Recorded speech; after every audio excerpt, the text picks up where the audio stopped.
हाँ, good morning बच्चे। आज 12th क्लास स्टार्ट करने जा रहा हूँ, जिसमें फर्स्ट चैप्टर है इलेक्ट्रोस्टैटिक्स का, इलेक्ट्रिक चार्जेज एंड फील्ड। आज हम लोग इसके बारे में पढ़ेंगे। इलेक्ट्रोस्टैटिक्स के बारे में जानते होंगे, the branch of physics which deals about static charge और charge which is in rest. Static means rest, यानी देर इज नो मोशन। हम लोग जानते हैं स्टैटिक और इलेक्ट्रोस्टैटिक्स, इसको हम लोग दो पार्ट में करें, electro plus static. Electro means electrons और चार्ज, और स्टैटिक मीन्स रेस्ट, माने there is no motion, v is equal to 0। तो जिस फिजिक्स के पार्ट में हम लोग चार्ज जो रेस्ट में है उसके बारे में पढ़ते हैं, उस फिजिक्स के ब्रांच को कहते हैं इलेक्ट्रोस्टैटिक्स। इसमें हम लोग पढ़ेंगे इलेक्ट्रोस्टैटिक्स में पहला जो है वो चार्ज के बारे में, electric charge. Electric charge, charge आप लोग जानते होंगे कि वैसा प्रॉपर्टी, चार्ज जो है किसी बॉडी का वैसा प्रॉपर्टी जो electric field and magnetic field produce करता हो।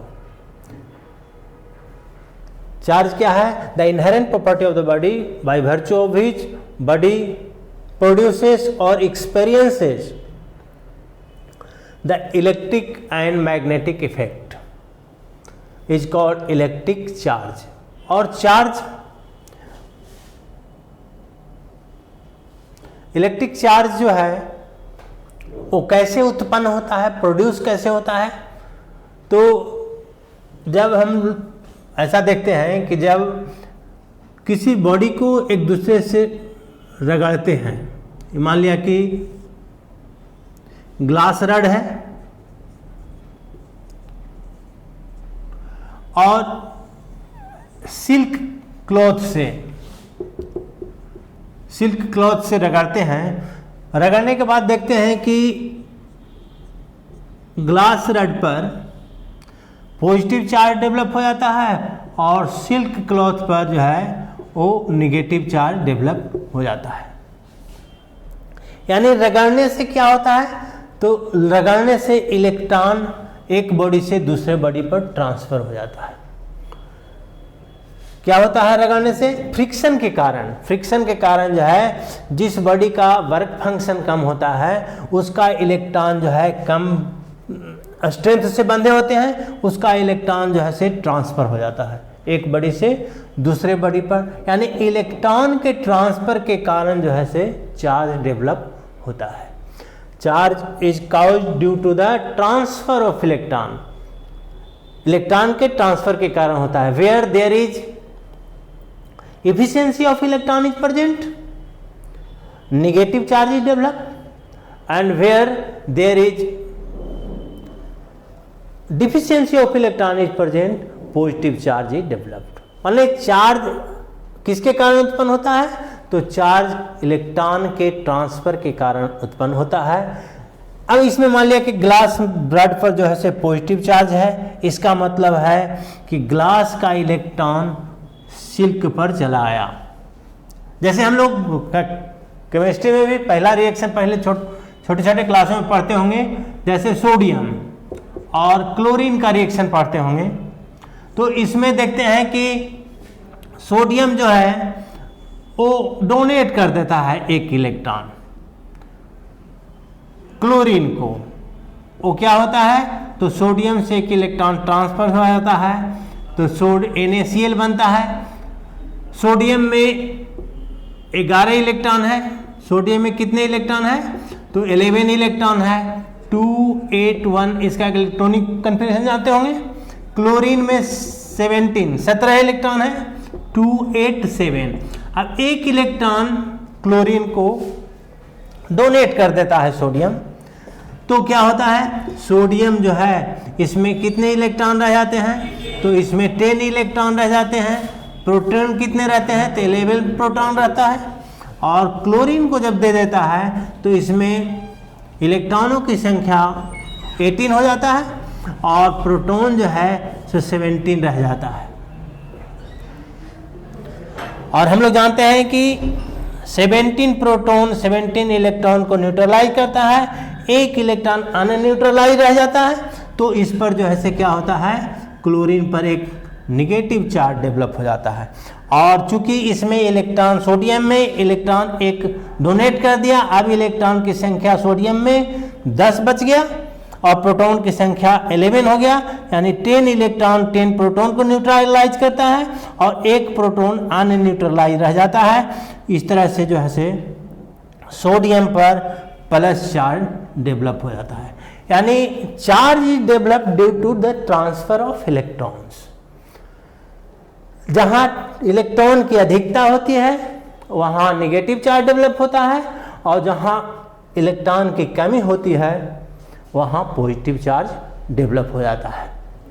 और इलेक्ट्रॉन जब ट्रांसफर होता है तो इलेक्ट्रॉन के साथ साथ उसका इलेक्ट्रॉन का मास भी होता है। तो इलेक्ट्रॉन का मास हम लोग जानते हैं 9.11 इंटू 10⁻³ kg, बहुत छोटा मास है। तो छोटा ही मास सही, लेकिन जब इलेक्ट्रॉन ट्रांसफर हो जाता है दूसरे पर तो मास भी ट्रांसफर हो जाता है उसके साथ, तो मास भी कम जाता है। मास जो है जहाँ से ट्रांसफर हुआ, यानी ग्लास रड का मास जो है वो पहले के अपेक्षा बहुत फीवली ही लेकिन कम जाता है। और जब सिल्क पर जाता है वह इलेक्ट्रॉन, तो चूंकि इलेक्ट्रॉन की यहाँ अधिकता हो जाती है तो यहाँ सिल्क क्लॉथ का मास जो है बढ़ जाता है। यानी मास जो है इलेक्ट्रॉन के साथ साथ ही चलता है। इस तरह से इलेक्ट्रिक चार्ज डेवलप होता है।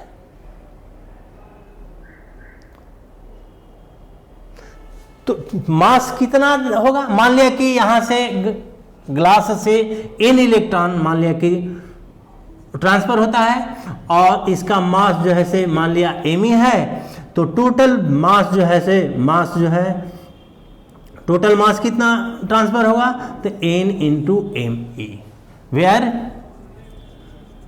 n बराबर क्या है, नंबर ऑफ इलेक्ट्रॉन्स, और me क्या है, तो मास ऑफ इलेक्ट्रॉन्स। इस तरह से हम लोग चेंज इन मास कितना हो जाएगा, तो change in mass delta m से हम लोग डिनोट करें, तो delta m is equal to n into me।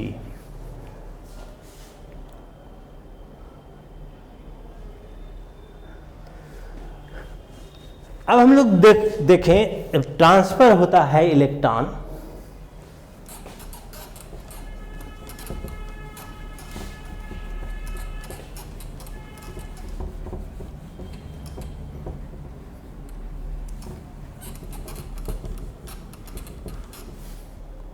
जैसे इलेक्ट्रॉन ट्रांसफर होता है एक बॉडी से दूसरे बॉडी पर, मान लिया कि यहाँ पर है एक बॉडी ए है और दूसरा बॉडी बी है, इलेक्ट्रॉन यहाँ से यहाँ ट्रांसफर हो गया, तो इसमें क्या हुआ, फ्लो ऑफ चार्ज को कहते हैं हम लोग करंट इलेक्ट्रिसिटी। यानी करंट इलेक्ट्रिसिटी हम लोग जानते हैं I is equal to dQ/dt, rate of flow of charge is called electric current. Cross multiplication करें तो इसको हम लोग लिख सकते हैं dQ is equal to I into dt, और I का हम लोग यूनिट जानते हैं एम्पियर और टाइम का जानते हैं सेकंड। तो चार्ज का यूनिट हो जाएगा हम लोग का एम्पियर सेकंड, इसका यूनिट होता है, इसको लिख सकते हैं एम्पियर सेकंड, और इसी को कहते हैं कूलम्ब। एम्पियर सेकंड क्या कहलाता है, तो कूलम्ब कहलाता है। यानी यूनिट ऑफ चार्ज को कह सकते हैं एम्पियर सेकेंड, और यूनिट ऑफ चार्ज को दूसरा यूनिट जो है वो कूलम्ब है, थोड़ा बड़ा यूनिट है। छोटा यूनिट के लिए हम लोग लिखते हैं मिली कूलम। मिली कूलम 10⁻³ कूलम। माइक्रो लिखते हैं, और छोटा लिखना हो तो माइक्रो लिखते हैं 10⁻⁻6 कूलम। और नैनो लिखते हैं 1 नैनो कूलम बराबर 10⁻⁹ कूलम। छोटा यूनिट लिखना होगा तो हम लोग मिली लेते हैं, माइक्रो लेते हैं और नैनो लेते हैं। इसका चार्ज का डायमेंशन क्या होगा? डायमेंशन हम लोग जानते हैं, पढ़े होंगे 11 में आप लोग भी, कि dimension is the power raised on the fundamental unit to express the unit of a given physical quantity. किसी भी फिजिकल क्वांटिटी के यूनिट लिखने के लिए जो फंडामेंटल यूनिट पर जो पावर दिया जाता है उसको कहते हैं डायमेंशन। जैसे मान लिया कि यूनिट लिखना है, मान लिया वेलोसिटी लिखना है, तो वेलोसिटी का जो है हम लोग जानते हैं डिस्प्लेसमेंट बाय टाइम। डिस्प्लेसमेंट के लिए हम लोग लिखते हैं L मीटर फंडामेंटल यूनिट, और टाइम के लिए सेकंड, तो इसको लिखते हैं मीटर पर सेकंड। यानी फंडामेंटल यूनिट मीटर का पावर 1 है और फंडामेंटल यूनिट टाइम का सेकंड का पावर -1 है। यानी वेलोसिटी का यूनिट लिखने के लिए जो फंडामेंटल यूनिट पर जो पावर है उसको कहते हैं डायमेंशन। यानी लेंथ का डायमेंशन 1 हो गया और टाइम का डायमेंशन जो है से -1 है। तो उसी तरह से चार्ज का डायमेंशन हम लोग लिखना हो, क्यू का डायमेंशन ऑफ क्यू चार्ज का, तो हम लोग अभी देखें कि I = dq/dt, तो dq = I dt, यानी करंट। Q का हो जाएगा करंट इनटू टाइम, और करंट जो है से इसका फंडामेंटल यूनिट है एम्पियर, तो इसको लिखेंगे A, और टाइम का जो है से T, यानी dimension of Q = A × T। ये हो गया हम लोग का SI यूनिट। और CGS यूनिट में चार्ज को और छोटा यूनिट लिखते हैं, जिसमें CGS में state coulomb,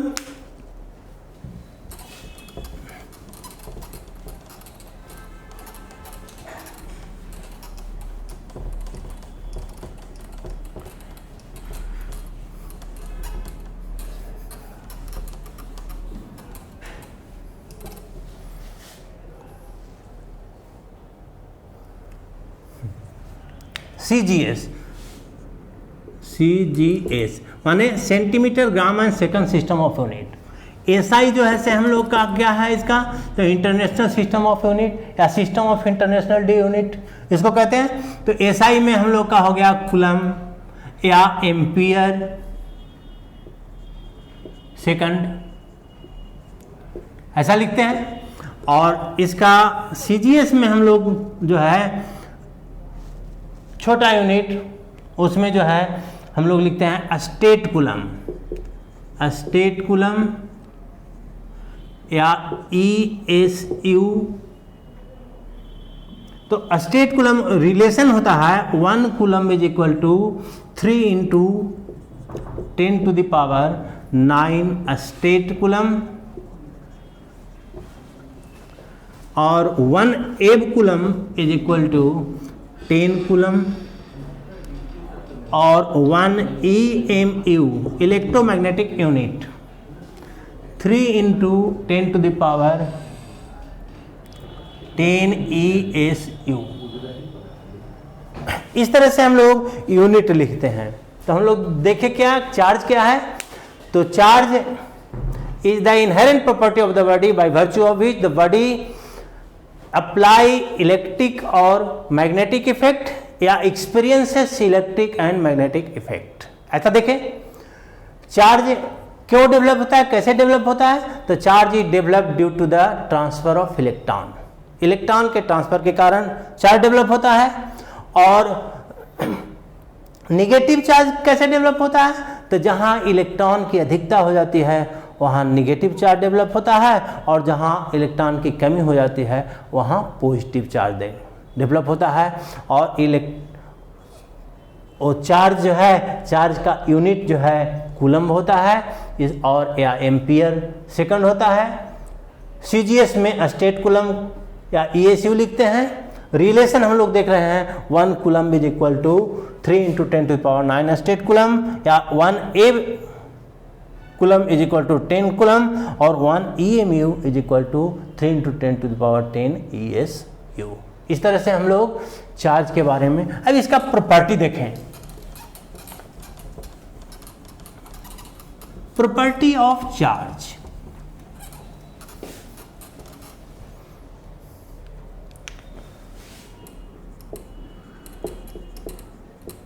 properties of charge.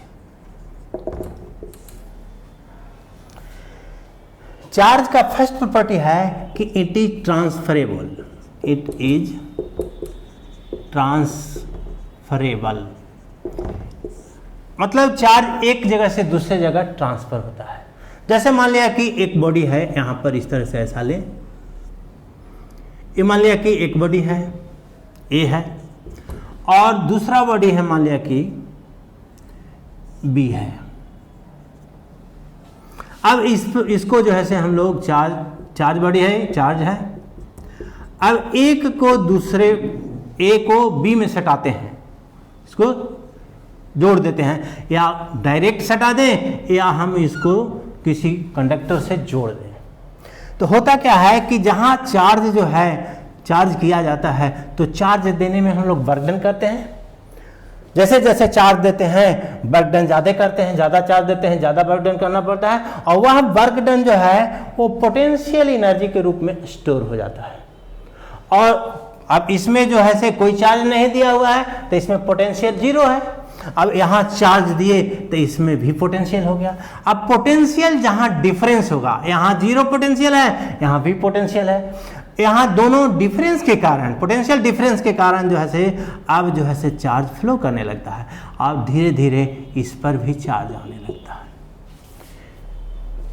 Potential difference के कारण, क्योंकि हम लोग चार्ज किए इस बॉडी को, तो उसमें वर्क डन किए। Work done is stored as a potential energy और इट डेवलप्स द पोटेंशियल। और दूसरा कारण है कि प्लस प्लस है तो इसमें जो है से रिपल्सन होगा, और रिपल्सन के कारण भी चार्ज मूव करने लगता है। दोनों कारण से इस बॉडी जो है से ये भी धीरे धीरे जो है से बॉडी चार्ज हो जाता है। और कितना चार्ज जाता है, जब दोनों का पोटेंशियल समान नहीं हो जाए तब तक चार्ज जाते रहता है।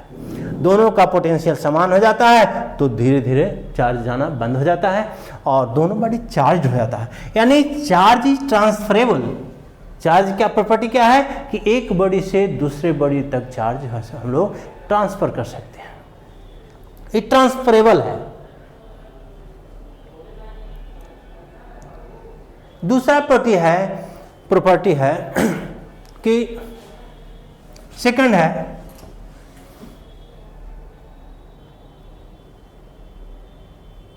Charge is always associated with mass. Second है charge is always associated with mass. जब यहां से यहां ट्रांसफर हुआ इलेक्ट्रॉन, एक बॉडी से दूसरे बॉडी पर ट्रांसफर इलेक्ट्रॉन हुआ, तो हम लोग जानते हैं कि इलेक्ट्रॉन में भी मास है, स्मॉल मास है। तो इलेक्ट्रॉन जब ट्रांसफर हो रहा है तो इसका मान लिया कि n इलेक्ट्रॉन ट्रांसफर हो रहा है ए से बी पर, मान लिया कि n इलेक्ट्रॉन जो है से ट्रांसफर होगा।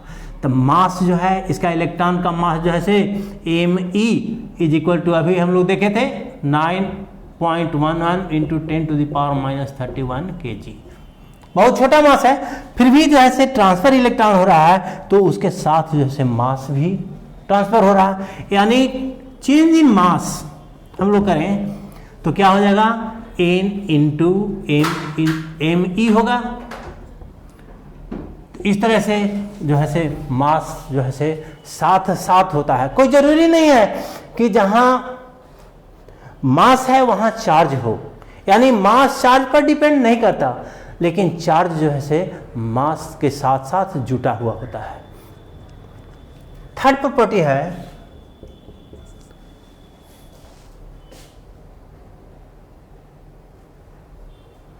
Charge is conserved.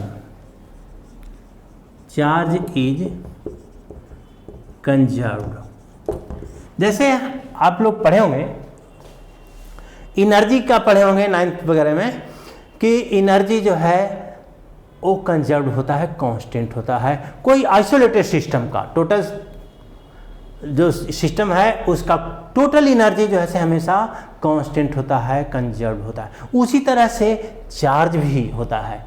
किसी भी आइसोलेटेड सिस्टम का टोटल चार्ज जो है से हमेशा कांस्टेंट होता है। चार्ज का उसमें एनर्जी जैसा है, एनर्जी का जैसे law of conservation of energy पढ़े होंगे, उसी तरह से law of conservation of charge भी है कि total charge can not be created nor be destroyed, the total sum of the charge in an isolated system is always conserved और constant. जैसे मान लिया कि हम लोग देखे थे, एग्जाम्पल देखे थे कि जब ग्लास रॉड को सिल्क क्लॉथ से रगड़ा जाता है, ग्लास रॉड को सिल्क क्लॉथ से रगड़ा जाता है, रगड़ते हैं ग्लास रॉड। अभी देखे थे कि ग्लास रॉड को यहां जो है से सिल्क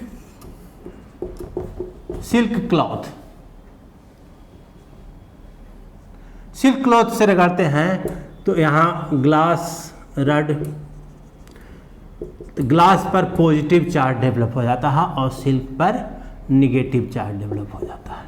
ऐसा देखें, यानी ग्लास रॉड से इलेक्ट्रॉन जो है सिल्क, जब रगड़ने के पहले देखें टोटल चार्ज जो है रगड़ने के, मान लिया कि पहले जो था, मान लिया कि यहाँ पर ग्लास रॉड है और ग्लास रॉड पर कोई चार्ज नहीं था, यानी total charge is equal to 0 था, और सिल्क क्लॉथ पर भी टोटल चार्ज कितना था, यहाँ Q1 माने, यहाँ Q2 माने, इसमें भी 0 था। तो रगड़ने के पहले कुल चार्ज कितना था, टोटल चार्ज बिफोर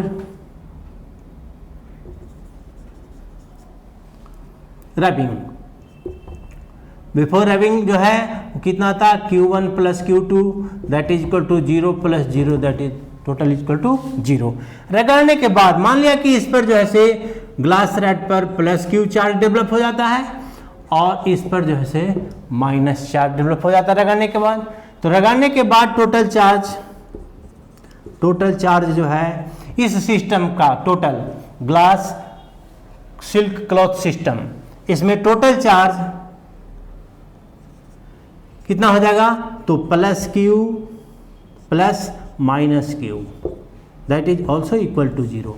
यानी total charge of a system, isolated system is always constant. पहले बिफोर रबिंग, आफ्टर रबिंग, दोनों जो है से बिफोर रबिंग भी 0 था टोटल चार्ज और आफ्टर रबिंग भी 0 है, यानी चार्ज जो है से हमेशा कांस्टेंट है, बदल नहीं रहा है, केवल ट्रांसफर हो रहा है, एक बॉडी से दूसरे पर ट्रांसफर हो रहा है। जैसे यूरेनियम वाला भी रिएक्शन आप लोग जानते होंगे, यूरेनियम जो है मान लिया कि 238 यूरेनियम जो है 92 जो है, अब रेडियो एक्टिव है, इसको जो है हम जब रिएक्शन होता है अपने आप टूटता है थोरियम में और अल्फा रे निकलता है।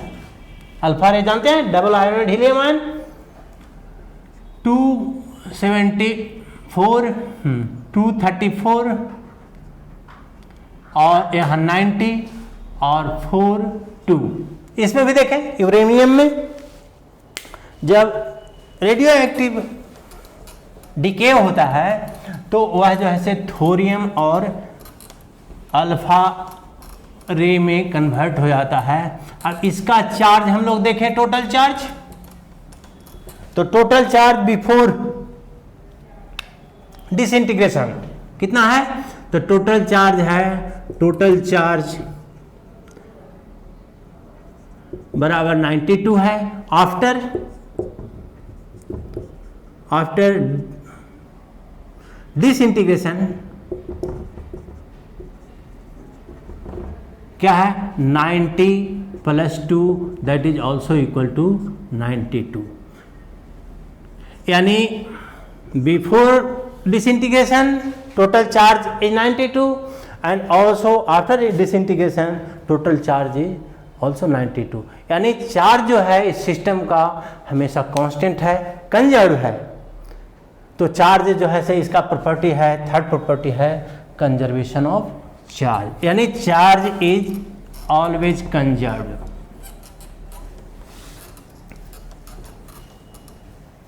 नेक्स्ट प्रॉपर्टी हम लोग देखें तो invariance of charge, fourth property है इनवेरिएंस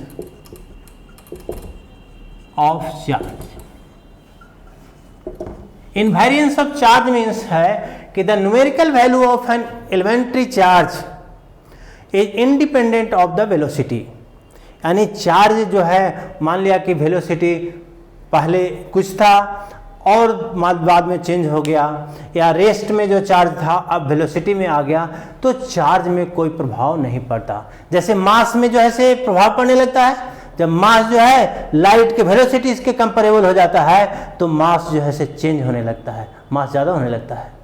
लेकिन चार्ज में कितना भी वेलोसिटी दे दिया जाए तो उस चार्ज का मान जो है से नहीं बदलता, यानी it is independent of velocity. That property of charge is called invariance of charge, यानी चार्ज जो है से वेलोसिटी पर निर्भर नहीं करता। नेक्स्ट प्रॉपर्टी है 5 जो है चार्ज प्रोड्यूसेस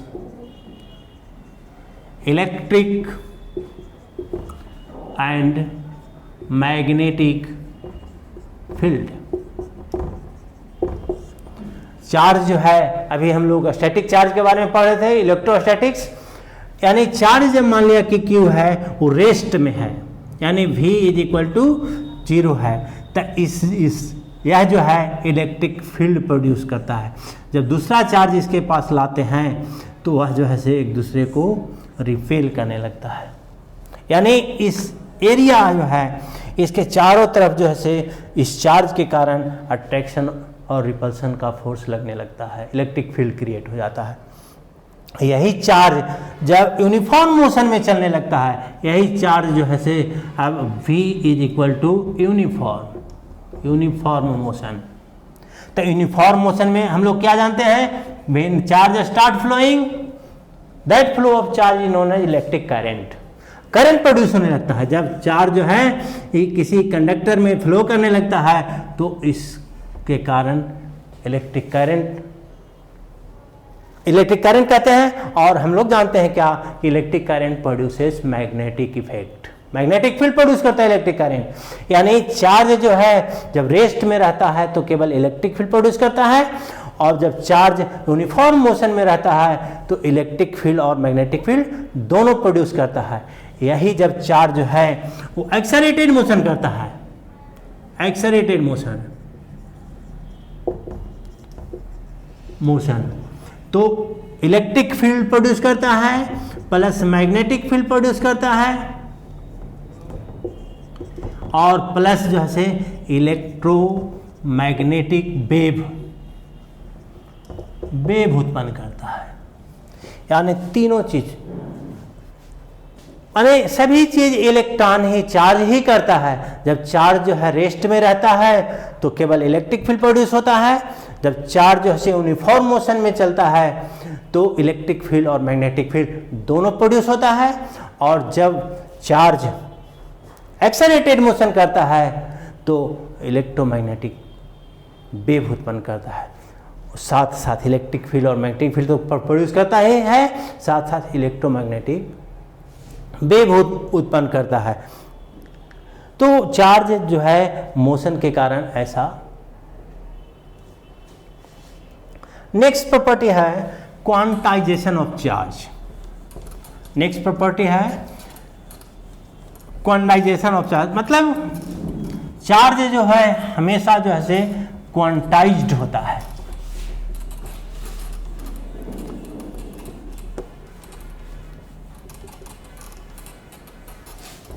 नेक्स्ट जो है 6 प्रॉपर्टी है quantization of charge. Quantization of charge, quantization मतलब कहते हैं कि पैकेट ऑफ एनर्जी, जैसे प्लैंक्स बताया कि एनर्जी जो है वो क्वांटम के रूप में एक पैकेट के रूप में आता है। जैसे आप लोग सेमी ऑटोमेटिक राइफल कभी देखे होंगे या चलते देखे होंगे सिनेमा वगैरह या कुछ वीडियो में, तो धड़ धड़ निकलते रहता है उससे, ऑटोमेटिक राइफल से। तो एक एनर्जी जो है वो निकलते रहता है एक पैकेट के रूप में। जैसे सीमेंट का बैग है तो फैक्ट्री में जो है सीमेंट जो है बैग में पैक होता है, तो 50 kg का हर बैग जो है अलग अलग बैग निकलते रहता है। तो एक एनर्जी है, एक सीमेंट का मास है जो पैकेट के रूप में है। उसी तरह से चार्ज भी जो है एक पैकेट के रूप में निकलता है। चार्ज जैसे डेवलप होता है किसी बॉडी पर तो पैकेट के रूप में रहता है। हम लोग जानते हैं क्या, स्मॉलेस्ट चार्ज जो है वो इलेक्ट्रॉनिक चार्ज कहलाता है। सबसे इससे ना तो कम हो सकता है चार्ज और ना इससे अधिक हो सकता है। तो कितना होता है, तो -1.6 इंटू 10⁻⁻19 कूलम। एक इलेक्ट्रॉन का चार्ज इतना होता है। तो किसी बड़ी से मान लिया कि n इलेक्ट्रॉन निकला, तो total charge Q is equal to +- n into E, यानी integral multiple of a packet of charge. तो इस इलेक्ट्रॉन का जो है चार्ज जो है न तो आधा इलेक्ट्रॉन निकलता है ना वो 1.5 इलेक्ट्रॉन निकल सकता है। जब भी निकलेगा तो 1 इलेक्ट्रॉन 2 इलेक्ट्रॉन या इलेक्ट्रॉन जुटेगा तो 1 इलेक्ट्रॉन 2 इलेक्ट्रॉन ऐसे करके होगा। तो इलेक्ट्रॉन जो है हमेशा जो है चार्ज जो है इसी के इंटीग्रल मल्टीपल में होगा। तो यानी total charge is equal to +- n into E, where n is integer, जैसे 1 2 3 4 इस तरह से ऐसे, और E विद इलेक्ट्रॉनिक चार्ज। यानी कोई भी चार्ज जो है क्वांटाइज्ड होता है, एक पैकेट ऑफ चार्ज के रूप में होता है। नेक्स्ट प्रॉपर्टी है 7 कह सकते हैं additivity of charge. Additivity of charge यानी चार्ज जो है से ऐड किया जा सकता है, अलजेब्राइक सम जैसा होता है। चार्ज को हम लोग ऐड कर सकते हैं। जैसे मान लिया कि कोई बॉडी है, उसमें अलग अलग पॉइंट पर अलग अलग चार्ज हैं। मान लिया कि ऐसा है, एक सिस्टम है, इसमें मान लिया कि A पॉइंट है, B पॉइंट है, C पॉइंट है, D पॉइंट है, मान लिया E पॉइंट है, ऐसा है। तो A पर मान लिया कि Q1 चार्ज है, B पर मान लिया कि Q2 चार्ज है, C पर मान लिया कि Q3 है, D पर मान लिया Q4 है। इसी तरह से E पर जो है मान लिया कि Q5 है, ऐसा चार्ज है। तो total charge on the body, total charge on the body बराबर total charge Q is equal to क्या हो जाएगा, Q1 plus Q2 plus Q3 plus Q4 plus Q5 ऐसा होगा। यानी चार्ज इज सिंपली एडेड, यानी अलजेब्राइक एडिशन हम लोग करते हैं। चार्ज जो है से अलजेब्रा की तरह, जैसे 1 2 3 ये सब जोड़ते हैं, उसी तरह से हम लोग चार्ज जो है से जोड़ सकते हैं। चूंकि चार्ज ऐसे ही जोड़ सकते हैं, इसका मतलब जो है सिंपल अलजेब्रा से इसका मतलब स्केलर क्वांटिटी है। चार्ज क्या है, स्केलर क्वांटिटी। स्केलर क्वांटिटी आप लोग फिजिकल क्वांटिटी पढ़े होंगे, फिजिकल क्वांटिटी जानते होंगे क्या होता है फिजिकल क्वांटिटी। तो वैसा क्वांटिटी जिसको मापा या तौला जा सके, उस क्वांटिटी को कहते हैं फिजिकल क्वांटिटी। तो फिजिकल क्वांटिटी दो पार्ट में डिवाइड करते हैं, वेक्टर क्वांटिटी और स्केलर क्वांटिटी। तो वेक्टर में जो है मैग्नीट्यूड के साथ साथ डायरेक्शन भी होता है, और स्केलर में केवल मैग्नीट्यूड। उसी तरह से इसमें केवल मैग्नीट्यूड है, डायरेक्शन नहीं है। तो चार्ज जो है से स्केलर क्वांटिटी है, वो सिंपली ऐड किया जाता है। वेक्टर होता तो क्या करते हैं, तो वेक्टर अलजेब्रा से ऐड होता है, जैसे फोर्स हो गया, इंटेंसिटी हो गया, ये सब जो इलेक्ट्रिक फील्ड जो है ये वेक्टर क्वांटिटी है, तो इसको जो है से हम लोग वेक्टर अलजेब्रा से करते हैं। लेकिन चार्ज जो है स्केलर है, इसलिए सिंपल अलजेब्रा से ही इसका एडिशन होता है, यानी सेवेंथ प्रॉपर्टी। इसी तरह से कई प्रॉपर्टी है। आगे अब हम लोग देखें किसी बॉडी को चार्जिंग कैसे कैसे किया जा सकता है, चार्ज कै तरह से कितना तरह से कर सकते हैं। किसी बॉडी को चार्ज करना है हमको, तो charging of a body, charging of a body, charging कैसे कैसे करते हैं। तो हम लोग अभी देखें कि जो बॉडी है उसमें हम लोग थोड़ा सा देखें, जानते होंगे कि बॉडी जो है से छोटे छोटे पार्टिकल से बना होता है। पार्टिकल जो है से और छोटे पार्टिकल जिसको मॉलिक्यूल कहते हैं वैसे बना रहता है। उससे और छोटा देखते हैं तो एटम रहता है, और एटम जो है से फंडामेंटल पार्टिकल से बना होता है। इस तरह से फंडामेंटल पार्टिकल इलेक्ट्रॉन, प्रोटॉन और न्यूट्रॉन। अभी हम लोग सिंपल देखें तो एटम जो है, एटम में बीच पार्ट को कहते हैं न्यूक्लियस, और इस तरह से डिफरेंट डिफरेंट एनर्जी लेवल में वो इलेक्ट्रॉन जो है घूमते रहता है। न्यूक्लियस में प्रोटॉन रहते हैं और न्यूट्रॉन रहते हैं, और इलेक्ट्रॉन इसके चारों तरफ इस तरह से चक्कर लगाते हैं। 2n² लॉ से आप पढ़े होंगे, 2n² लॉ से सजे रहते हैं इस तरह से। यानी जितना प्रोटॉन, न्यूट्रल एटम में जितना प्रोटॉन की संख्या होती है उतना ही जो है से नंबर ऑफ प्रोटॉन जितना होता है उतना ही नंबर ऑफ इलेक्ट्रॉन्स होते हैं। अब रगड़ते हैं, मान लिया कि उसमें एग्जांपल हम लोग लिए थे, जैसे कॉम्ब भी लें, कॉम्ब और जब सूखे बालों से रगड़ते हैं कॉम्ब को, तो देखते हैं कि कॉम्ब जो है पर जो है एक चार्ज डेवलप हो जाता है। ऐसे जब सूखे बालों से रगड़ा जाता है तो कॉम्ब प्लास्टिक का होता है जनरली, तो प्लास्टिक में जो है वो निगेटिव एजम्पशन है। यह जो है से एजम्पशन वही हम लोग फॉलो करते हैं, जो वैज्ञानिक लोग बता चुके हैं वो एजम्पशन माने हैं वही हम लोग कि प्लास्टिक में निगेटिव चार्ज डेवलप होता है, और हेयर जो है उसमें जो है से पॉजिटिव चार्ज डेवलप होता है। तो चार्ज जो है, अब जब यह कॉम्ब को धीरे धीरे किसी छोटे छोटे पेपर के टुकड़े के पास लाते हैं, कॉम्ब को बिट्स ऑफ पेपर अनेक छोटे छोटे टुकड़े के पास जब रगड़ करके लाते हैं, तो देखते हैं कि ये जो है से पेपर जो है वो कॉम्ब में धीरे धीरे जो है से सटने लगता है। यहाँ जो है से ऐसा होता है, तो कॉम्ब में चार्ज डेवलप हो गया। चार्ज होने के कारण क्यों सटने लगता है बता सकते हैं आप लोग? क्योंकि पेपर में तो चार्ज नहीं है, कॉम्ब में चार्ज है, फिर भी जो है कॉम्ब जो है पेपर के पास लाते हैं, छोटे छोटे टुकड़े के पास लाते हैं तो अट्रैक्शन होने लगता है। होता क्या है कि कॉम्ब में निगेटिव चार्ज रहता है, तो इंडक्शन के कारण छोटे छोटे पेपर पर पॉजिटिव चार्ज डेवलप हो जाता है। निगेटिव जो है से पेपर के टुकड़े में भी इलेक्ट्रॉन और प्रोटॉन है, तो इलेक्ट्रॉन जो है से पेपर के टुकड़े के प्रोटॉन को अट्रैक्ट करने लगता है, और दोनों में जो है से डिफरेंट पोलरिटी डेवलप हो जाता है, और डिफरेंट पोलरिटी के कारण जो हम लोग जानते हैं कि different charge attract to each other, इसलिए अट्रैक्शन होने लगता है। तो चार्जिंग जो है वो कैसे करते हैं, तो रगड़ते हैं। तो रगड़ने से क्या होता है, फ्रिक्शन रहता है। रगड़ने में क्या होता है, फ्रिक्शन होता है। फ्रिक्शन के कारण इलेक्ट्रॉन एक बॉडी से दूसरे बॉडी पर ट्रांसफर हो जाता है। तो इस प्रोसेस को कहते हैं चार्जिंग बाय फ्रिक्शन। इस प्रोसेस को क्या कहते हैं, चार्जिंग बाय फ्रिक्शन। यानी जिसका इलेक्ट्रॉन कम फोर्स से बंधा होता है, बॉडी के इलेक्ट्रॉन जिसका कम फोर्स से बंधा होता है, उसका इलेक्ट्रॉन एक बॉडी से दूसरे बॉडी पर ट्रांसफर हो जाता है।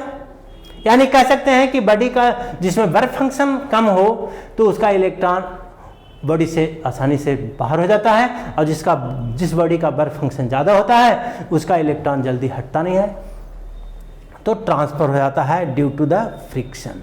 और अभी हम लोग पहले पढ़ चुके हैं कि इलेक्ट्रॉन जो है जहाँ ज़्यादा हो जाता है वहाँ निगेटिव चार्ज डेवलप हो जाता है, और इलेक्ट्रॉन जहाँ कम जाता है वहाँ डिफिशिएंसी हो जाती है, वहाँ पॉजिटिव चार्ज डेवलप हो जाता है। तो चार्ज करने का पहला तरीका जो है वो क्या है, तो ड्यू टू फ्रिक्शन।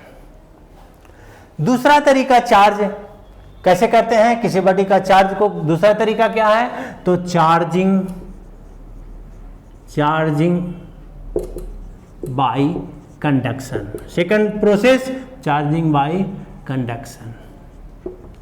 अब पहले देख चुके थे कि एक बॉडी था, एग्जांपल हम लोग लिए थे कि एक बॉडी है, उसमें जो है से चार्ज कर दिए। चार्ज कैसे करेंगे, तो चाहे तो इसको सेल है, स्टोरेज सेल है, उससे चार्ज जोड़ करके कर दें, या किसी तरह से रगड़ करके चार्ज कर दें। अब जो है से इस बॉडी को दूसरे बॉडी जो अनचार्ज है, मान लिया ए बॉडी चार्ज है, दूसरा बी बॉडी अनचार्ज है। अब ए को बी में सटाते हैं, इसको जैसे ए को बी में सटाते हैं तो क्या होता है, यहाँ जो है से इस बॉडी को सटा दिए, ए को बी में हम सटा दिए, तो ए चार्ज बॉडी है और बी अनचार्ज बॉडी है। तो होता क्या है, जब जैसे ही सटाते हैं तो इसका पोटेंशियल ज़्यादा रहता है और इसका पोटेंशियल जीरो रहता है, तो ज़्यादा पोटेंशियल से कम पोटेंशियल की ओर चार्ज फ्लो होने लगता है। या कह सकते हैं कि प्लस सिमिलर चार्ज है, रिपेल टू ईच अदर, और रिपल्सन के कारण जो है से चार्ज मूव करने लगता है और पोटेंशियल डिफरेंस रहता ही है, तो उसके कारण जो है से दूसरा बॉडी भी चार्ज हो जाता है। या तब तक चार्ज होते रहता है जब तक दोनों का पोटेंशियल समान नहीं हो जाता। पहले अभी पढ़ चुके हैं। तो चार्जिंग इस प्रोसेस, इस विधि से जो चार्ज करते हैं इस विधि को कहते हैं चार्जिंग बाय कंडक्शन, यानी जोड़ देते हैं और कंडक्टर के द्वारा जो है से एक बॉडी से दूसरी बॉडी या डायरेक्ट टच कर देते हैं, तो वह जो है दूसरा बॉडी चार्ज हो जाता है। तो पहला जो है से charging by friction, frictional charge कहते हैं, और चार्जिंग बाय कंडक्शन दूसरा प्रोसेस है बॉडी को चार्ज करने का, और तीसरा प्रोसेस है चार्जिंग बाय इंडक्शन। इंडक्शन कहते हैं हम लोग, जैसे अब लोग सिंपल एग्जांपल देखे होंगे कि कुत्ता जो है से मान लिया कि वो दरवाजे पर रहता है, कोई दूसरा जैसे कुत्ता जाते रहता है तो नहीं भौंकता है, लेकिन जब वह उसका मालिक आ जाता है उसके पास तो भौंकने लग जाता है, यानी मालिक के आने से उस पर प्रभाव पड़ने लगता है। तो इसको कहते हैं इंडक्शन। तो होता क्या है कि या जैसे देखते होंगे स्कूल वगैरह में कि टिफिन के समय जो है बच्चे इधर उधर हल्ला करते रहते हैं, घंटी लग जाती है, तब भी कुछ बच्चे जो है बाहर ही घूमते रह जाते हैं, लेकिन जब प्रिंसिपल सर बाहर आते हैं तो सभी बच्चे अरेंज हो जाते हैं, उनके आने से बोलते भी नहीं हैं लेकिन अरेंज हो जाते हैं, उनका ऐसा प्रभाव रहता है, तो उस प्रभाव को कहते हैं इंडक्शन। उसी तरह से चार्ज भी होता है, एक दूसरा चार्ज बॉडी आने से दूसरा चार्ज बॉडी जो है से अपने आप जो है से वो चार्ज हो जाता है। तो इस प्रोसेस को होता है चार्जिंग बाय इंडक्शन। जैसे देखिए होता क्या है,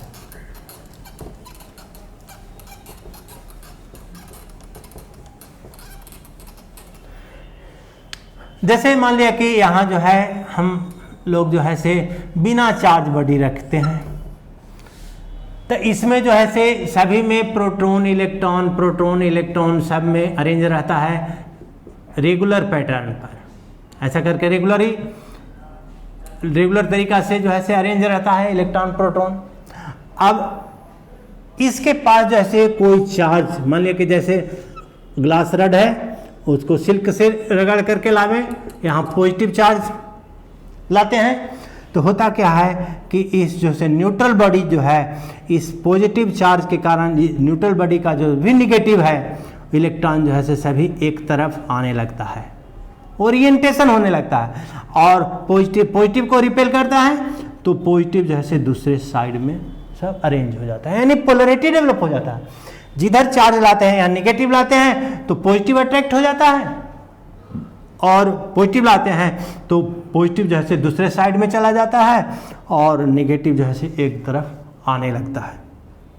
अब मान लिया कि यहाँ जो है इस तरह से ऐसा, यहाँ पॉजिटिव चार्ज जो है ग्लास रड लाए हैं और यहाँ जो है से अभी बॉडी जो है से इसके पास लाए हैं, सटाए नहीं हैं, लाए हैं केवल, तो इसका सभी जो है से इलेक्ट्रॉन नेगेटिव जो है इधर आ जाता है और पॉजिटिव इस तरह से ऐसे आ जाता है। या नेगेटिव लाते तो इसके अपोजिट वाला सब अट्रैक्ट हो जाता और अब इसको मान लिया कि अर्थ से जोड़ दें तो इलेक्ट्रॉन पॉजिटिव के कारण रिपल्सन होने लगता है और यहाँ चूंकि पोटेंशियल डिफरेंस अर्थ का इस बॉडी से कम होता है और कम होने के कारण जो है से चार्ज जो है से फ्लो होने लगता है, अर्थ में आ जाता है। अब अर्थ में आ जाता है, मान लिया कि कुछ देर के बाद जो है से इस अर्थिंग को हटा दें तो होता क्या है, अर्थिंग जब हटा देते हैं तो सभी के सभी पॉजिटिव जो है अर्थ में चूंकि चल गया था तो पॉजिटिव की संख्या बहुत कम रह जाती है और बॉडी जो है से सभी जो है से निगेटिव, अधिकांश जो है से निगेटिव रह जाता है और निगेटिव के कारण जो है से फिर से रीअरेंज होता है और सभी चार्ज जो है इस चार्ज पर जो है वो निगेटिव जो है से इस बॉडी पर डेवलप हो जाता है, अस्थायी रूप से रह जाता है। तो इसमें हम लोग चार्ज डेवलप कर दिए, तो इस प्रोसेस को कहते हैं चार्जिंग बाय इंडक्शन। यानी चार्ज किसी बॉडी में कैसे कैसे क्या तरीका हुआ, तो रब करते हैं, रगड़ते हैं, फ्रिक्शन के कारण जो है चार्ज डेवलप हो जाता है, दूसरा कंडक्शन के कारण चार्ज डेवलप हो जाता है और तीसरा प्रोसेस जो है वो चार्जिंग बाय इंडक्शन। इंडक्शन के कारण भी बॉडी में हम चार्ज डेवलप हो जाता है। यानी इस तरीका से जो है से किसी बॉडी को चार्ज किया जा सकता है।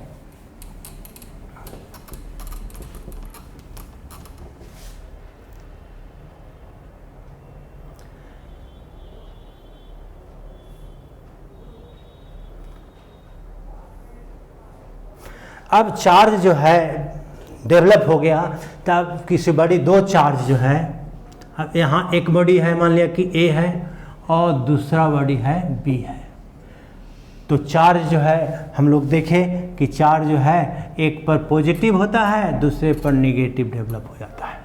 यानी चार्ज दो तरह के होते हैं, एक पॉजिटिव चार्ज, दूसरा नेगेटिव चार्ज। तो कूलम्स एक वैज्ञानिक थे, वो पता लगाए कि कितना लगता है फोर्स, जब लगता है रिपल्सन का लगता है या अट्रैक्शन का लगता है तो उसका वैल्यू कितना होता है, मैग्नीट्यूड क्या होता है। तो मैग्नीट्यूड के लिए लैब में टॉर्सनल बैलेंस से वो जैसे वैल्यू निकाले और एक लॉ दिए जिसको कहते हैं Coulomb's law of electric force, electrostatic force, Coulomb's law of electrostatic force, Coulomb's law of electrostatic force. अब एक बॉडी है, मान लिया कि इस पर जो है से Q1 चार्ज है, इस पर मान लिया कि Q2 चार्ज है, दोनों जो है इसका अमाउंट Q1 है और इन दोनों का जो है बीच का डिस्टेंस, डिस्टेंस मतलब इसका सेंटर और बी बॉडी का सेंटर, इसका मान लिया कि CA है और जिसका मान लिया कि CB है, तो इन दोनों का सेंटर का बीच का डिस्टेंस मान लिया R है। तो उन्होंने बताया कूलम्स लॉ ऑफ इलेक्ट्रोस्टैटिक्स, उन्होंने क्या बताया कि दोनों के बीच जो है फोर्स ऑफ अट्रैक्शन या फोर्स ऑफ रिपल्सन लगता है, तो चार्ज पर निर्भर करता है। सिमिलर चार्ज रहेगा तो रिपल्सन लगेगा और डिसिमिलर रहेगा तो अट्रैक्शन लगेगा। उसका वैल्यू क्या होगा, तो जो फोर्स लगता है, मान लिया कि दोनों प्लस है तो B जो है से A पर फोर्स लगाएगा, यानी force on A due to B ऐसे लिखेंगे, और इधर जो है A जो है से B पर लगाएगा इस तरफ में, तो force on B due to A, दोनों लगाएगा, यानी एक साथ दो फोर्स लगने लगेगा। ये दोनों का value force on A due to B का मैग्नीट्यूड क्या होगा, तो directly proportional to product of the Q1 and Q2 and force on A due to B also directly inversely proportional to the square of the distance between them.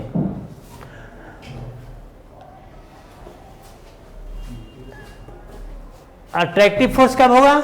जब दोनों dissimilar charge होगा, और repulsive force कब होगा? जब दोनों same charge होगा।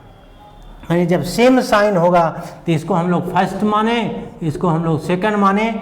तो from equation first and second, from equation first and second we get force, इसको F से डिनोट करें तो force is directly proportional to Q1 into Q2 by R square. और प्रोपोर्शनलिटी को इक्वलिटी में बदलने के लिए एक कांस्टेंट देते हैं, वो प्रोपोर्शनलिटी कांस्टेंट करते हैं, और F इज इक्वल टू एक कांस्टेंट देते हैं K Q1 into Q2 by R square, where K is a proportionality constant. The value of K depends upon the medium or unit taken. SI unit में K का value होता है 9 into 10 to the power 9 newton metre square पर coulomb square. और CGS में इसका value होता है 1, यानी यूनिट पर इसका वैल्यू यूनिट पर डिपेंड करता है, कैसा सिस्टम लेते हैं उस पर निर्भर करता है। तो हम लोग देखें कूलम्ब्स लॉ क्या है। तो the force acting between two charges is directly proportional to the product of the two charges and inversely proportional to the square of the distance between them. And इसको मैथमेटिकली लिख सकते हैं, F is directly proportional to Q1 into Q2 and also F is inversely proportional to the square of the distance, यानी 1 by R square. From equation 1 and 2 we get F is directly proportional to Q1 into Q2 by R square and F is equal to K Q1 Q2 by R square Newton. इस तरह से हम लोग ऐसा करते हैं। अब K का वैल्यू जो है, K का वैल्यू 1/4 पाई एप्सिलॉन नॉट होता है, जिसका वैल्यू है 9 इंटू 10 टू द पावर 9। यहां पर जो लिखे हैं तो एप्सिलॉन नॉट मतलब निर्वात या हवा में जो है से इसकी परमिटिविटी कहलाता है। एप्सिलॉन नॉट क्या है? Permittivity of the free space और एयर। परमिटिविटी कहते हैं, मीडियम की परमिटिविटी क्या है कि मीडियम की क्षमता है। जैसे हम लोग देखते हैं कंडक्शन में कि जैसे आयरन जो है से गुड कंडक्टर है, इलेक्ट्रॉन को फ्लो कराता है आसानी से, उससे और आसानी से एल्युमिनियम में फ्लो होता है, उससे और आसानी से इलेक्ट्रॉन जो है से कॉपर में फ्लो होता है, उससे और आसानी से सिल्वर में फ्लो होता है। देखते हैं कंडक्शन में तो डिफरेंट जो है से मेटल्स हैं उसके अलग अलग क्षमता है इलेक्ट्रॉन फ्लो कराने का। उसी तरह से मीडियम में भी वो इलेक्ट्रिक लाइंस ऑफ फोर्स को पास कराने की अलग अलग क्षमता है। यानी फील्ड की पोलरिटी चेंज कौन कितना आसानी से करता है, बाहर वाले जो फील्ड जो है मीडियम के पोलरिटी को चेंज करता है, उसको कहते हैं परमिटिविटी ऑफ द मीडियम। यानी permittivity of the medium is the ability of the medium to allow to pass the electric lines of force through it, is called permittivity. इसका value होता है 8.85 इंटू 10 टू द पावर -12। इसका unit क्या होगा? तो unit हम लोग वही लिखेंगे, F is equal to 1/4 pi epsilon naught निकाल लेंगे, Q1 into Q2 by R square. तो एप्सिलॉन नॉट इधर कर दें, फोर्स को नीचे ले आए में, तो क्या होगा Q1 into Q2 by 4 pi F R square.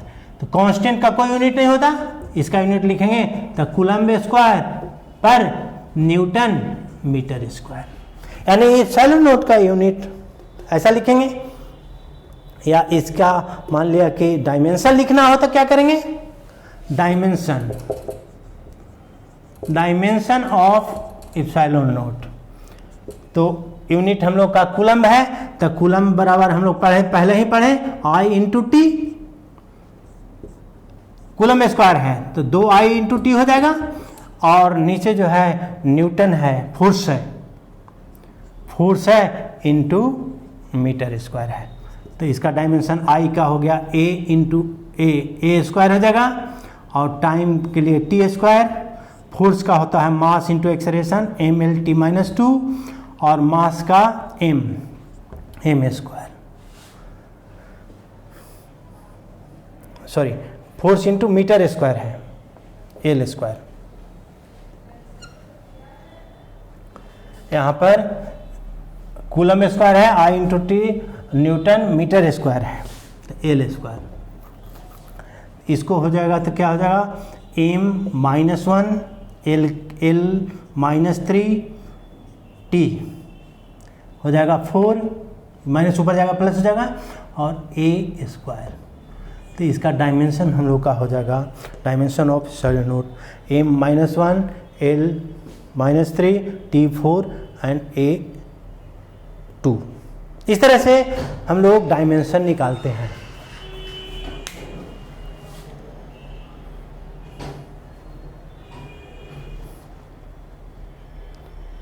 अब कूलम्स लॉ को वेक्टर फॉर्म में कैसे देखें?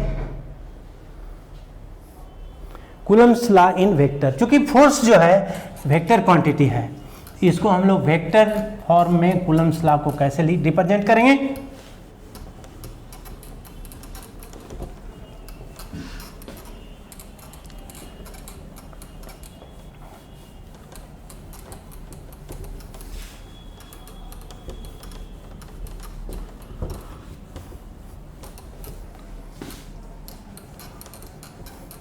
Coulomb's law in vector form.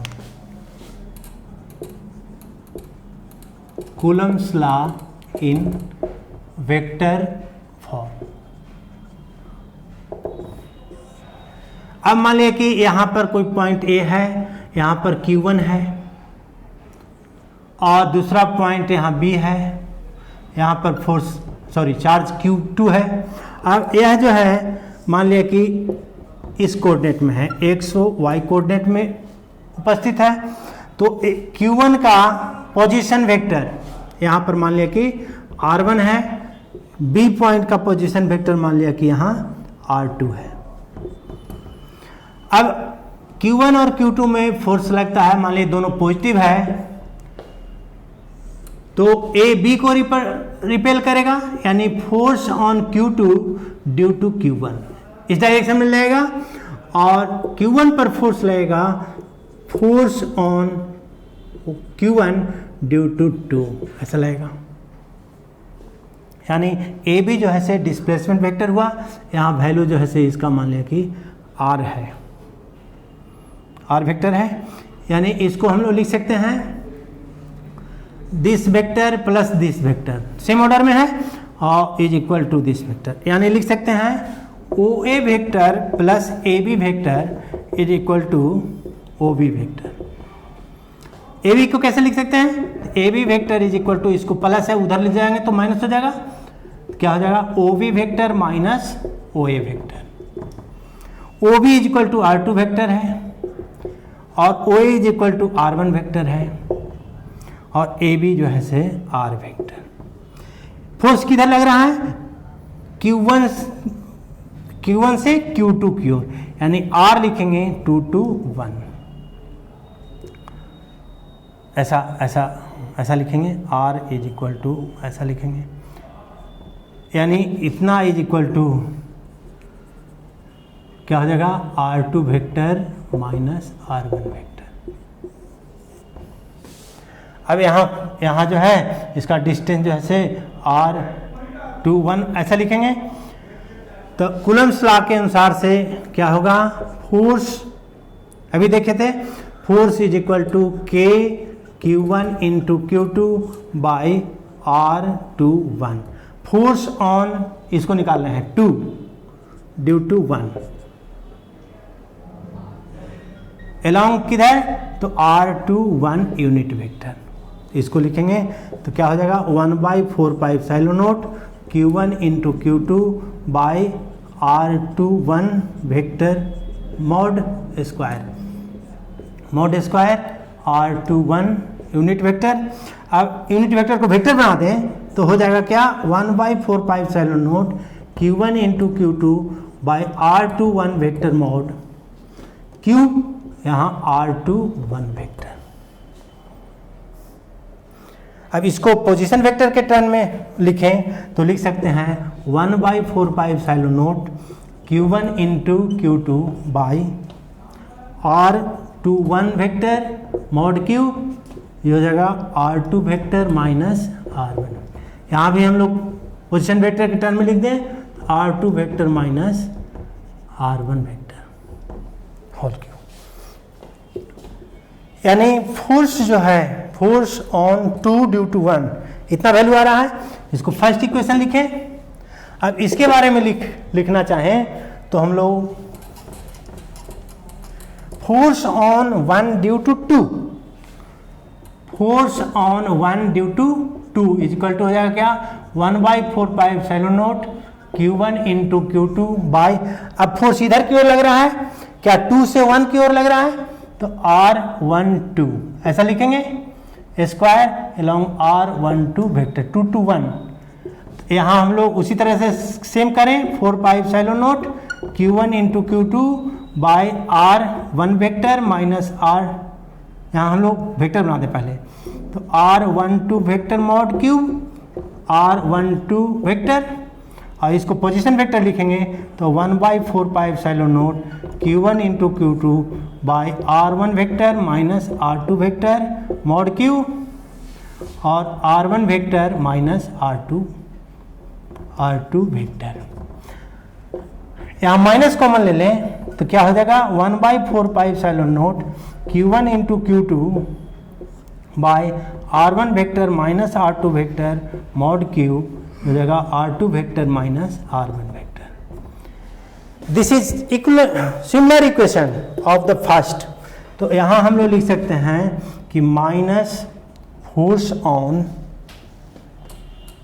2 due to 1, यानी from equation 1 and 2 we get, लिख सकते हैं F21 is equal to minus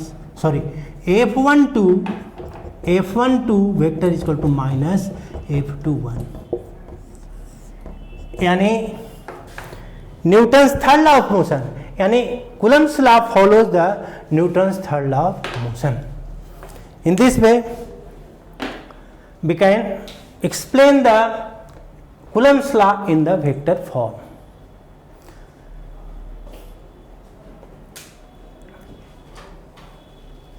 अब जो है हम जो कूलम्ब्स फोर्स जो है उसका कुछ प्रॉपर्टी है कि कूलम्ब्स फोर्स जो है वो क्या है, सेंट्रल फोर्स है, मतलब the force acting along the direction of the two centers of the charges. This force is also conservative force, यानी the work done by this force is not depends upon the path followed by the body. इस तरह से Coulomb's law का force का property हम लोग पढ़ेंगे आगे। आज यहीं तक रहने देते हैं बच्चे, ठीक, थैंक यू।